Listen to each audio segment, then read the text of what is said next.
Good morning and welcome to the show. This morning we have a very special guest and a frequent flyer here on Waking Up with Don. We've got Linda Cope with Warrior Beach Retreat. Linda, thanks so much for coming back on the show. Well, thank you for having me again. I think everybody in our broadcast area, if they don't know you, they know of you, and they know of the great work that you do. Now here we are. We just had this great patriotic weekend on the 4th of July, and here we are. It's Tuesday morning. And the dust is kind of settled from all that stuff. But your patriotic work continues, doesn't it? Absolutely. I mean, after the party's over, you're still doing this. Oh, we're doing this full time, 12 months a year. And for those of you that at the parade, our son Josh, the double amputee from Iraq, he's the one that lost his legs and wounded his hands by an IED blast. He was the Grand Marshal in the 4th of July parade in Lynn Haven. So awesome? I hope people got to see it. Yeah. And but our next retreat is September 16th through 24th. And we'll be staying at the Grand Panama Resort, September 16th through 24th. And we have our opening ceremony is the 18th at 7 o'clock at Lynn Haven United Methodist Church. And our speaker he's a Major General, a chaplain, Charles Baldwin. Charles Baldwin, a U.S. Air Force. And he actually was the Chief of Staff for the chaplains, Chief of Chaplains, 2004 to 2008 across the country. So he'll be awesome quite the man to come in here. He's actually coming to work as our chaplain the whole week, too, with our warriors. Yeah. He and his wife will be here. That's really...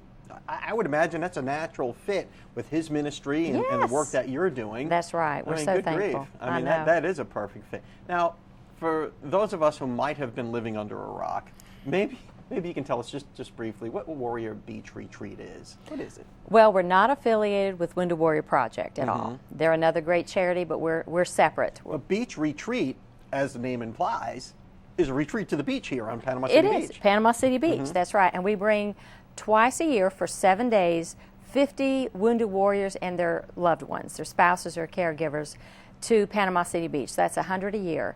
And this community supports and donates them. And I just found out the Wyndham Bay Point Resort has sold, and the ladies have a spa day. And that's one of the highlights of the week.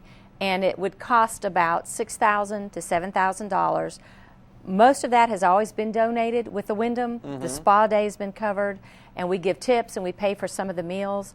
But we are needing the community to help us do a spa day. We're looking for different resorts to see what they can do to help us, different spas. They're undergoing some renovations. Undergoing some renovations, yes. So if anybody's interested in helping sponsor a lady, it'll be about $300 a woman to get her spa day taken care of. But I've got to find a place. Yeah, I gotta find a place. No pressure there, Linda. No pressure. Yes. So we may have to actually go to Destin for the spa day, but I'm hoping to find some places here. I mean, Sandestin has some places that I've called this morning already, but I'm gonna network here. Maybe we can help figure that out. I know. We got to run off to the local weather, but Okay. on the other side of that, I want to talk about some of the other challenges that you face and trying to give these wounded warriors and their caregivers just a relief from the day-to-day that they're up against with the therapies and things like that. Right, that's right. I'm here with Linda Cope, and we're going off to your local weather, brought to you by the West Pittman Law Firm. westpittmanlawfirm.com. Welcome back to the show. I'm here speaking with Linda Cope from the Warrior Beach Retreat, and we're talking about some of the challenges that she faces giving these wounded warriors and their spouses a break from the day-to-day therapies that they have to go through. These kids, and I say kids because they're young people for the most part, have given so much. Like in the case of your son, he had given both of his limbs, his legs. I mean, we've got people who are grievously injured, and you're trying to give them a respite from, the struggles that they go through. Some of them are going through intensive physical therapies. And oh, by the way, not all injuries are visible. That's right. So some of them have PTSD, and maybe they need a little mental health break to come to the beach and just kind of relax, and to be good for their morale. And I know you see firsthand the difference before and after when they get here and when they leave. They're different people. And the gratitude that they have. Oh, they're so gracious and grateful for this community, for all that they give to them, and the love they feel is so tremendous. But they come without their children, so most of the couples that come are married, and we do occasionally have a warrior come with his parents or somebody that's single with a friend. But we see marriages saved and healed and restored, and we see people that had contemplated suicide decide, I'm not doing this now. I have a support network. In fact, we have a warrior coming as staff on one of our upcoming retreats, I won't say which one, that he tried to kill himself about 3 months ago. And he actually had been on one of our retreats 4 years ago. And my son's wife, Arias, said, Mama, he tried to take his life. And I actually had an event in Orlando to try to get wounded warriors, because I'm the advertisement for my corporation. And I put him in charge. I said, you and your wife do this for me. And then I said, you come as staff too for one of our retreats, so we'd have something to look forward to. And his wife told me, she said, Linda, nobody has asked him to ever do anything. And he got 50 warriors and wives to come together in Orlando a week ago. And so they need something to do. They need something to live for. It gives them a purpose. Exactly what I was going to say. Gave him a purpose. And everyone needs a purpose. So they'll be here as staff on one of our upcoming retreats. And my son Josh doesn't really explain his feelings to me a lot. But he said, Mom, that was a good thing you did to ask him to come and work as staff. So he's a friend of his. So the Beach Retreat, it is a nonprofit organization that you run, that your family runs. Yes. And it came from your son's injuries, really. Yes. You saw the outpouring of gratitude. How can people help you? I mean, if somebody wants to show their gratitude to our wounded warriors, how can we help you do that? Well, donations are very much needed, especially for this upcoming one. They can go on our website, warriorbeachretreat.org, warriorbeachretreat.org. You can donate right there. It gives our address if you'd rather send us a check. We are a 501c3, so it's tax deductible. And again, we're not affiliated with the national one, Wounded Warrior Project.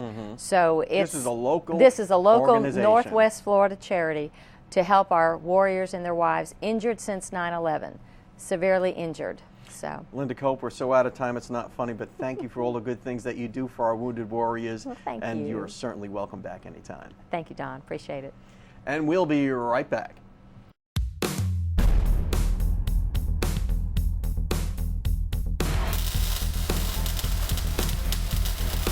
Hi, this is David Lovett, and this is your Mad Hatter Minute. Changing your engine oil is one of the single most important vehicle maintenance acts you can perform on your car.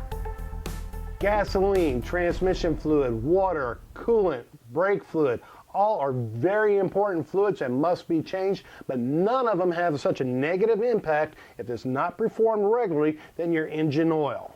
When your engine doesn't receive the proper amount of oil that it should, or if the oil that it's receiving is dirty and contaminated, it begins to shut down. Eventually, your engine will seize. It'll stop running. And then you're looking at a very, very expensive auto repair. So how often should you replace your engine oil? Well, most experts agree that between 3,000 and 5,000 miles is the optimal amount of time to replace your engine oil. If you really want to know, turn to your operator's guide that's usually located in your glove compartment. Probably the most least read book in the world. Open it up, go to the back, and see what type of intervals and what type of oil that your manufacturer recommends for changing. Changing engine oil is a very simple process, and a lot of people change their own oil. If you're one of these do-it-yourselfers, take some very basic advice. Change the engine oil filter.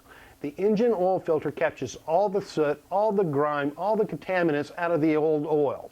You drain the old oil out, you put new oil back in, you're putting it on right on top of that dirty, nasty filter. All that sludge and all that grime is going to circulate right back out of the filter and right back into your motor.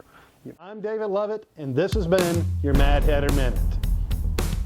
Hey folks, this is Joshua Brown with Mad Hatter on 23rd Street. Is your check engine light on? If it is, text MADHAT28, that's MADHAT28, to 24247, and we'll check it for free.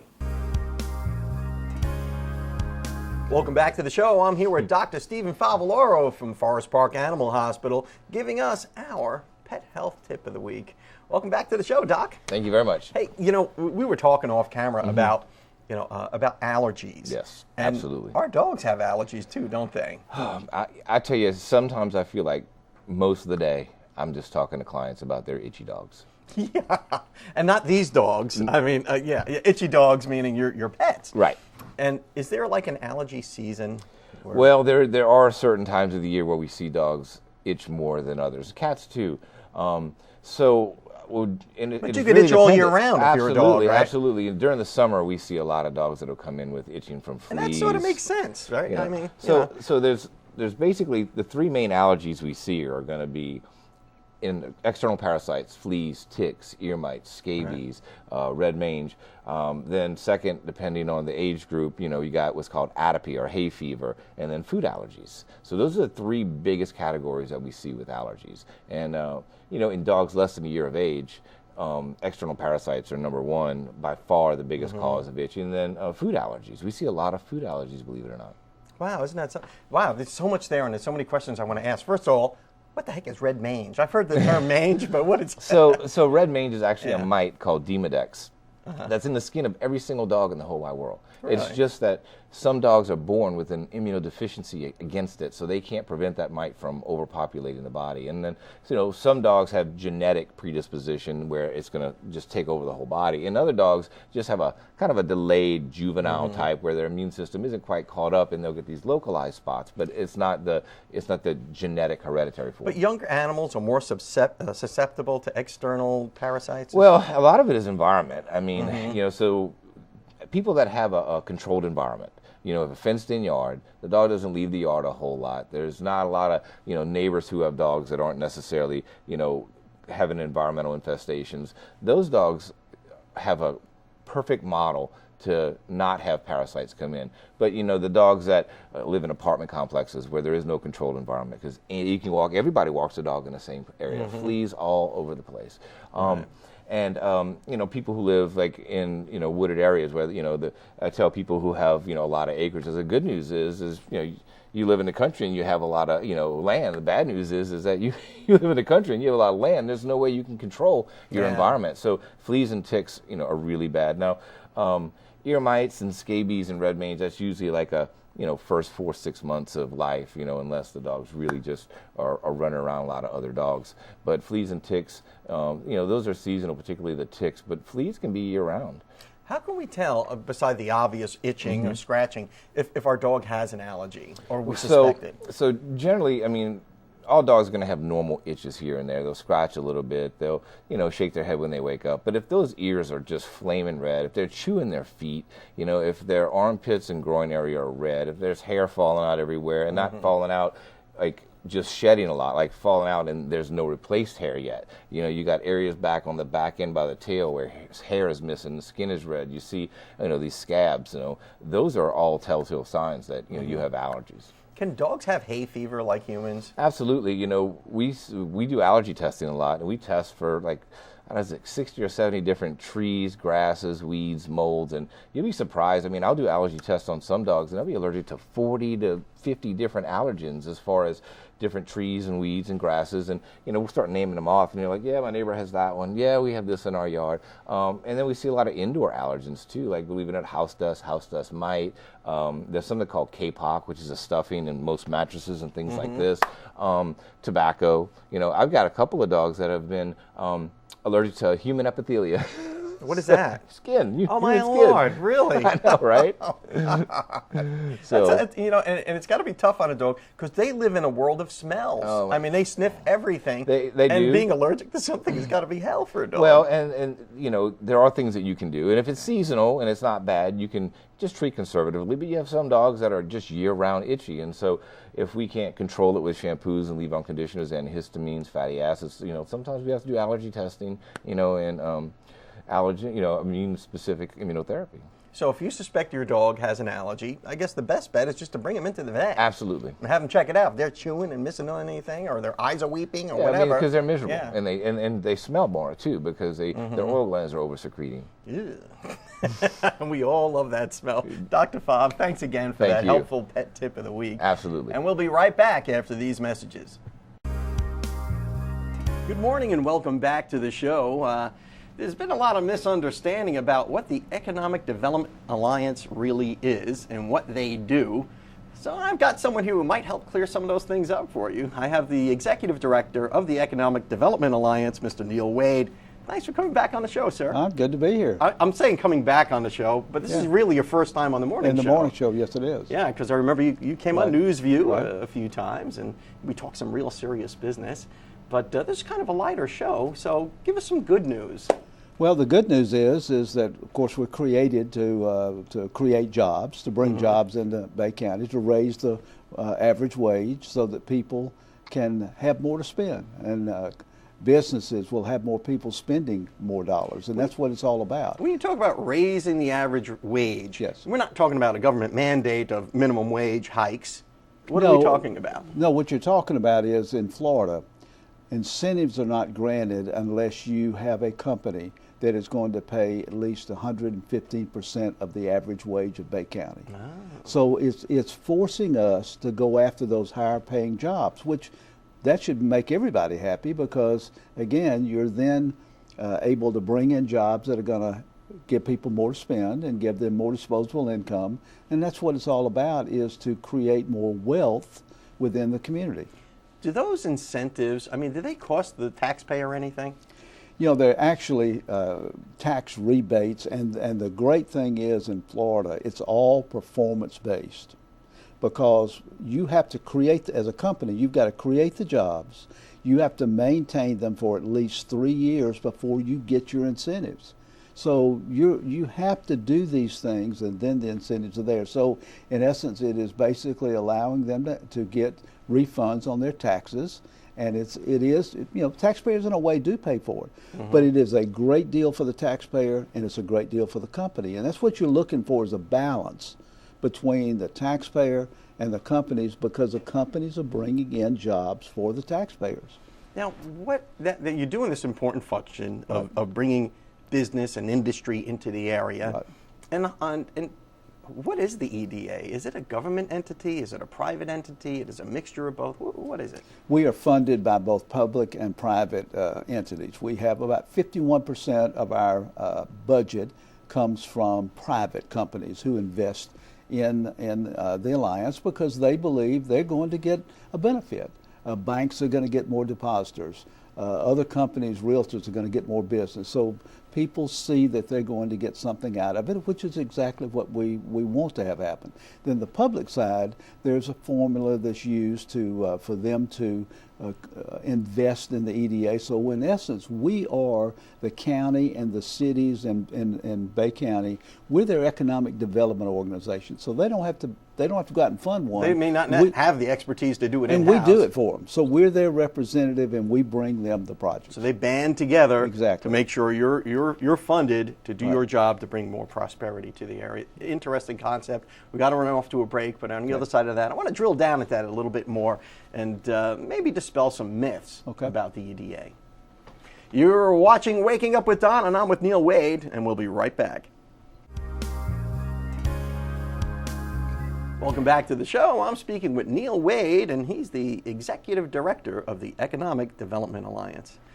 Neil, we were talking a little bit during the break about some of the myths that people, some of the misconceptions. Right. And I hear the EDA and these type of public and private partnerships as being somehow illicit or unconstitutional or anti-capitalistic because it's not pure private enterprise. Well, that's pretty ridiculous, to be honest, because obviously we work with all types of companies. If we don't, we pass it off to the Small Business Administration, we pass it off to the big, to tourists or whatever. Our job is to, in the broadest sense of the definition, create jobs throughout Bay County. And we do it for anybody who wants to come in and create jobs. So, it's not like the federal government's coming in from on high and saying, okay, you've got to have these businesses in your area. These are local governments banding together, is that right? They're doing that because they believe that it helps their constituents. It grows wealth in the community, it grows jobs, and that's what they would be doing on their own if they didn't have the Economic Development Alliance. This is done across the country. There are 5,000 economic development organizations across the United States, and we're all competing for a small, limited number of jobs. So the real objective here, from our standpoint, is for this community to be as competitive as possible so that we can get in the hunt for some of these good projects that are looking in the Southeast. So this concept really is nothing new. It's nothing unique to our area. I mean, these it's public-private been going- partnerships have been going on for a while. Oh, right? it goes on. It goes on all over the country and been going on for a while. And it's really to again grow the base, to grow the wealth here in the community. So there's nothing, obviously, illegal about it because it's something that is very positive for this community. If we want to learn more about the EDA, how can we do that? Just go on the website. It's www.bayeda.com. We've got a great website there.